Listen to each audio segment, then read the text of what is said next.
നല്ല ആവോലി മീൻ കിട്ടിയിട്ടുണ്ട്. അത് വെച്ച് നമുക്കൊരു ഫിഷ് ബിരിയാണി തയ്യാറാക്കിയാലോ? ഹായ് ഫ്രണ്ട്സ്, പുതിയൊരു വീഡിയോയിലേക്ക് എല്ലാവർക്കും സ്വാഗതം. എല്ലാവരും സുഖമായും സന്തോഷമായും ഇരിക്കുന്നുവല്ലോ അല്ലേ? ഇന്ന് നമ്മൾ തയ്യാറാക്കാൻ പോകുന്നത് ഫിഷ് ബിരിയാണിയാണ്. അതിന് വേണ്ടുന്ന ഇൻഗ്രീഡിയൻസ് ഞാനിവിടെ ലിസ്റ്റ് ചെയ്തിട്ടുണ്ട്. ഇതിനു വേണ്ടി ഞാൻ എടുത്തിരിക്കുന്നത് 4 കപ്പ് അരിയാണ്. ബസ്മതി റൈസാണ് ഞാനിവിടെ എടുത്തിരിക്കുന്നത്. ആവോലി 8 എണ്ണം എടുത്തിട്ടുണ്ട് കേട്ടോ. നന്നായി കഴുകി വരഞ്ഞു വെച്ചിട്ടുണ്ട്. അതൊന്ന് മാരിനേറ്റ് ചെയ്യുന്നതിന് വേണ്ടി നമുക്കൊരു മസാലക്കൂട്ട് തയ്യാറാക്കണം. അതിനുവേണ്ടി 3 ടേബിൾ സ്പൂൺ മുളക് പൊടി എടുക്കാം, 1/2 ടീസ്പൂൺ മഞ്ഞൾപ്പൊടി, 1 ടേബിൾ സ്പൂൺ കുരുമുളക് പൊടി, അതിൻ്റെ കൂടെ 1 ടേബിൾ സ്പൂൺ പെരിഞ്ജീരകം പൊടിച്ചത്, വലിയ ജീരകം പൊടിച്ചത്, അതിൻ്റെ കൂടെ ginger garlic paste 2 table spoon ചേർത്ത് കൊടുക്കുന്നുണ്ട്. ഇനി നമ്മൾ ചേർത്ത് കൊടുക്കുന്നത് നാരങ്ങാനീരാണ്. 3 ടേബിൾ സ്പൂൺ നാരങ്ങാനീര് ചേർത്ത് കൊടുക്കുന്നുണ്ട്. പുളി ഇഷ്ടമില്ലാത്തവർ 2 ടേബിൾ സ്പൂൺ ചേർത്ത് കൊടുത്താലും മതിയാകും. ആവശ്യത്തിന് ഉപ്പൂടെ ചേർത്ത് നമുക്ക് എടുത്തു വെച്ചിരിക്കുന്ന മസാല ഒരു പേസ്റ്റ് രൂപത്തിലാക്കി കുഴച്ചെടുക്കണം. നന്നായി ഇളക്കി യോജിപ്പിച്ചെടുക്കാം. വേണമെങ്കിൽ ഇതിലേക്ക് ഒരല്പം വെള്ളം കൂടെ ചേർത്ത് കൊടുക്കാവുന്നതാണ് കേട്ടോ.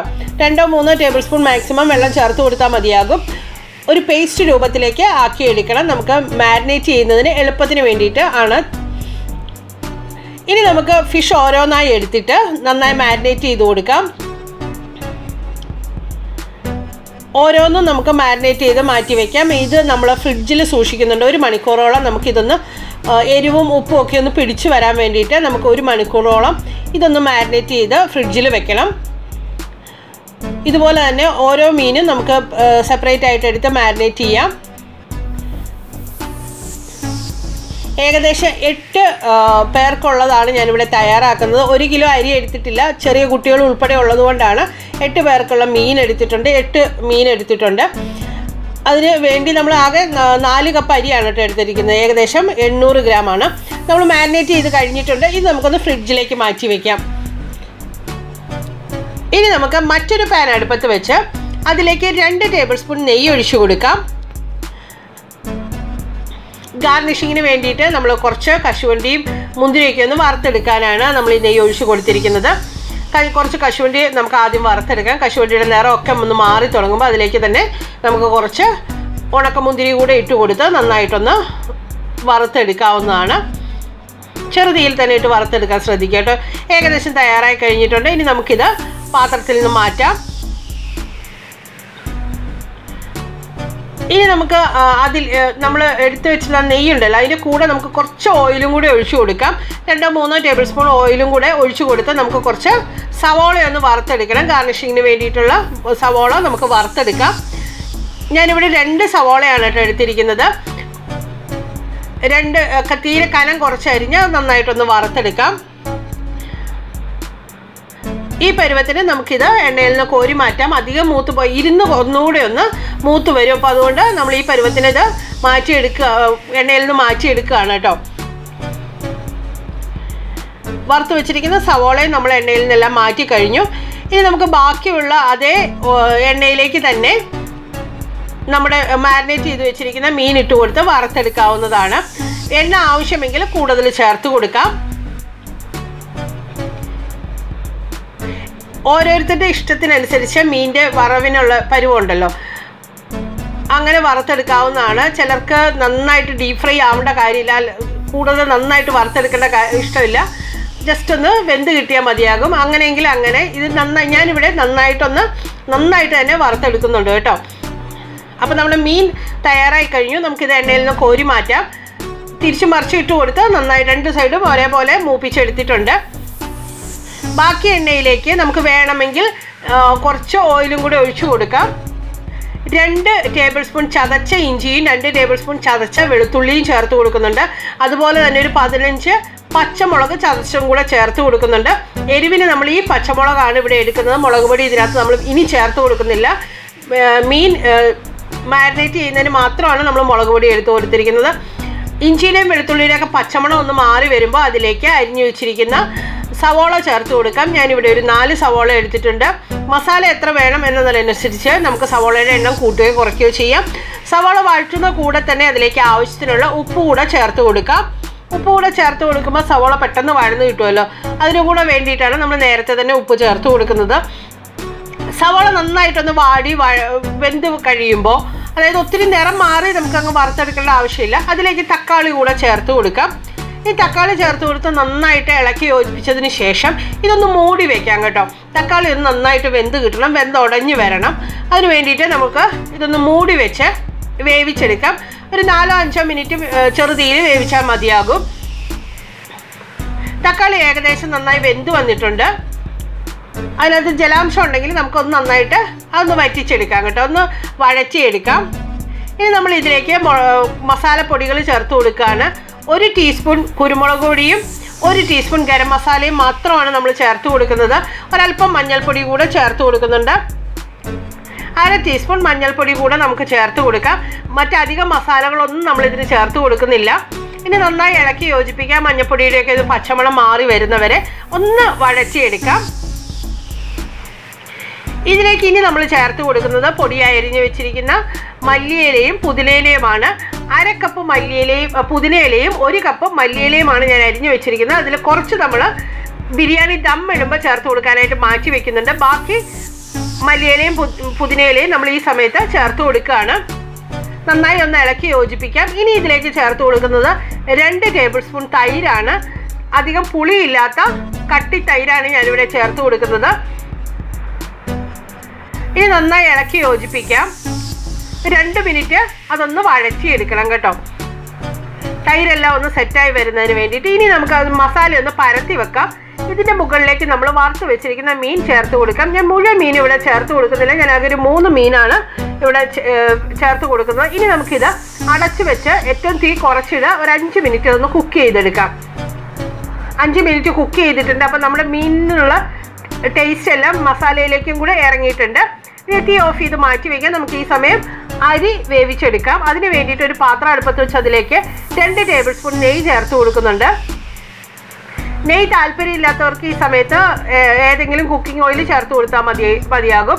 അതിലേക്ക് നമുക്ക് മുഴുവൻ മസാല ചേർത്ത് കൊടുക്കാം. ഒരു 4-5 ഏലക്ക, 1 തക്കോലം, 1 ടീസ്പൂൺ കുരുമുളക്, അതുപോലെ ഒരു 4-5 ഗ്രാമ്പു, 2 കഷ്ണം പട്ട, 2-3 ബേ ലീഫ്, ഇത്രയും ചേർത്ത് കൊടുക്കുന്നുണ്ട്. 1 മിനിറ്റ് ഒന്ന് വഴറ്റിയെടുക്കാം. ഇനി ഇതിലേക്ക് നമ്മൾ കഴുകി വെച്ചിരിക്കുന്ന അരി ചേർത്ത് കൊടുക്കുകയാണ്. ഞാൻ മുമ്പേ പറഞ്ഞിരുന്നു 4 കപ്പ് അരിയാണ് നമ്മളിവിടെ എടുത്തിരിക്കുന്നത്. ഒരു 800 ഗ്രാമിലും കൂടുതൽ അരി ഉണ്ടാവും ഇത്. ഇനി നന്നായിട്ടൊന്ന് വഴറ്റിയെടുക്കാം. അരി ഒന്ന് വറുത്തെടുക്കുന്ന ഒരു പരുവമുണ്ടല്ലോ, അത് അതിനകത്ത് ജലാംശം എല്ലാം വറ്റിയിട്ട് ഒരു ചെറിയൊരു ക്രിസ്പിയായി വരുന്ന പരുവം വരെ നമുക്കിതൊന്ന് വഴറ്റിയെടുക്കണം. ഇനി നമ്മൾ ഇതിലേക്ക് ചേർത്ത് കൊടുക്കുന്നത് തിളച്ച വെള്ളമാണ്. 1 കപ്പ് അരിക്ക് 1.5 കപ്പ് എന്ന കണക്കിലാണ് നമ്മൾ വെള്ളം ചേർത്ത് കൊടുക്കുന്നത്. ചിലർ 2 കപ്പ് വരെ വെള്ളം ചേർത്ത് കൊടുക്കാറുണ്ട്. ഏകദേശം ഈ 1 കപ്പിന് 1.5 കപ്പ് മതിയാകും. ചില അരികൾക്ക് വേവ് കൂടുതൽ ഉള്ളത് കൊണ്ട് അതിനനുസരിച്ച് വെള്ളം ചേർത്ത് കൊടുക്കേണ്ടി വരും. ഇതിലേക്ക് നമുക്ക് ആവശ്യത്തിനുള്ള ഉപ്പ് ചേർത്ത് കൊടുക്കാം. ഏറ്റവും തീ കുറച്ചിട്ട് അരി വേവിക്കുകയാണെങ്കിൽ നമുക്ക് ഏകദേശം ഇത് തന്നെ മതിയാകും. അധികം വെള്ളം ചേർത്ത് കൊടുക്കേണ്ടി വരത്തില്ല. നന്നായി ഇളക്കി യോജിപ്പിച്ചിട്ടുണ്ട്. ഇത് തിള വന്ന് കഴിയുമ്പോഴത്തേക്ക് നമുക്കിത് മൂടി വയ്ക്കാം. മൂടി വെച്ച് 8 മുതൽ 10 മിനിറ്റ് വരെ ഏറ്റവും തീ കുറച്ച് വെച്ചിട്ട് ലോ ഫ്ലെയിമിൽ തന്നെ കുക്ക് ചെയ്യാൻ ശ്രദ്ധിക്കുക. നമുക്കിത് തുറന്നു നോക്കാം. ഏകദേശം ഒരു 10 മിനിറ്റ് കഴിഞ്ഞിട്ടുണ്ട്. നമ്മുടെ അരിയെല്ലാം നന്നായി വെന്ത് വന്ന് വെള്ളമെല്ലാം നന്നായിട്ട് വറ്റി വന്നിട്ടുണ്ട്. നമുക്ക് കണ്ടാൽ തന്നെ അറിയാം അരി ഓരോന്നും വിട്ടുവിട്ടാണ് ഇരിക്കുന്നത് കേട്ടോ. ഇനി നമുക്ക് ദം ഇടുന്നതിനുള്ള പരിപാടി എന്താണെന്ന് നോക്കാം. അതിന് വേണ്ടിയിട്ട് നമ്മൾ മസാല തയ്യാറാക്കി വെച്ചിരുന്നല്ലോ, അതിൽ നമ്മൾ എടുത്ത് വെച്ചിരുന്ന ഫിഷ് അങ്ങ് എടുത്ത് മാറ്റാവുന്നതാണ്. ഇടയ്ക്ക് മീൻ ഇട്ട് കൊടുത്താൽ അതൊക്കെ പൊടിഞ്ഞു പോകാനുള്ളൊരു സാധ്യതയുണ്ട്. മസാല ഒന്നുകൂടെ ഇളക്കി യോജിപ്പിക്കാം. ഇതിന് ശേഷം അതിൻ്റെ കുറച്ച് ഭാഗം നമുക്ക് എടുത്ത് മാറ്റാം. ഈ മസാലയുടെ കുറച്ച് ഭാഗം നമ്മൾ എടുത്ത് മാറ്റുകയാണ്. ഞാൻ ഏകദേശം 4 ലെയറായിട്ടാണ് ഇട്ട് കൊടുക്കുന്നത്. അപ്പോൾ അതുകൊണ്ട് പകുതി മസാല ഞാൻ എടുത്ത് മാറ്റിയിട്ടുണ്ട്. ബാക്കി മസാല നമുക്കിതുപോലെ സ്പ്രെഡ് ചെയ്ത് കൊടുക്കാം. എല്ലായിടത്തും ഒരേ ലെവൽ വരുന്ന രീതിയിൽ സ്പ്രെഡ് ചെയ്യാം. അതിന് മുകളിലേക്ക് നമ്മൾ തയ്യാറാക്കി വേവിച്ച് വെച്ചിരുന്ന അരിയുടെ പകുതി ചേർത്ത് കൊടുക്കുകയാണ്. കൂടുതൽ അരി ഉണ്ടെങ്കിൽ നിങ്ങൾക്ക് അതല്ല കൂടുതൽ ലെയറുകൾ വേണമെന്നുണ്ടെങ്കിൽ അതിനനുസരിച്ച് അരിയും മസാലയും ക്രമീകരിക്കാവുന്നതാണ് കേട്ടോ.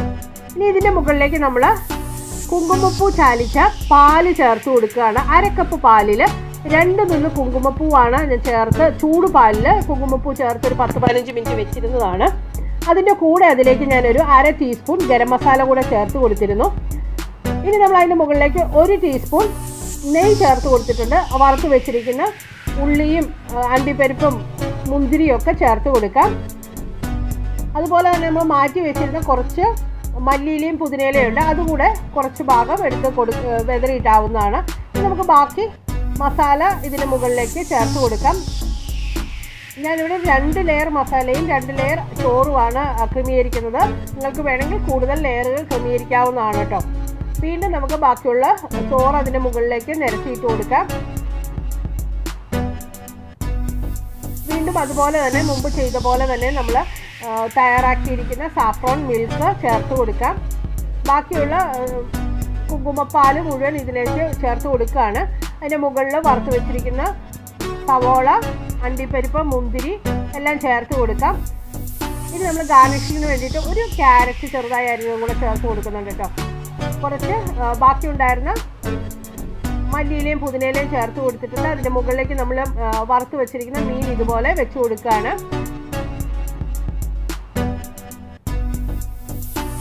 എനിക്കിവിടെ ഒരു 5 മീനാണ് കേട്ടോ വെച്ച് കൊടുക്കാൻ പറ്റുന്നുള്ളൂ, എൻ്റെ പാത്രത്തിൻ്റെ വലിപ്പത്തിനനുസരിച്ച്. അപ്പോൾ ഓരോരുത്തരുടെ ഇഷ്ടത്തിനനുസരിച്ച് ക്രമീകരിക്കാവുന്നതാണ്.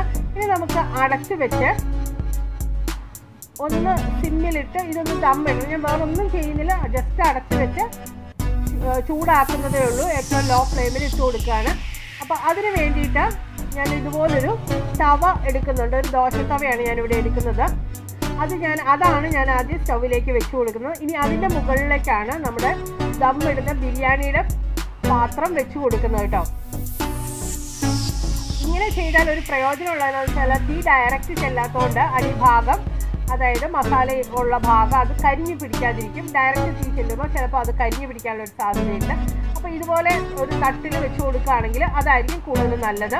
ഇത് നമുക്കൊരു 15 മുതൽ 20 മുതൽ ഒരു അരമണിക്കൂർ വരെ മാക്സിമം നമുക്കൊന്ന് ചൂടാക്കി എടുക്കണം.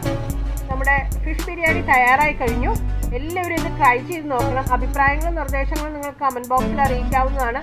വീഡിയോ ലൈക്ക് ചെയ്യാനും ഷെയർ ചെയ്യാനും മറക്കല്ല. ചാനൽ സബ്സ്ക്രൈബ് ചെയ്യാത്തവർ ആരെങ്കിലും ഇത് കാണുന്നുണ്ടെങ്കിൽ ചാനൽ സബ്സ്ക്രൈബ് ചെയ്തേക്കണേ.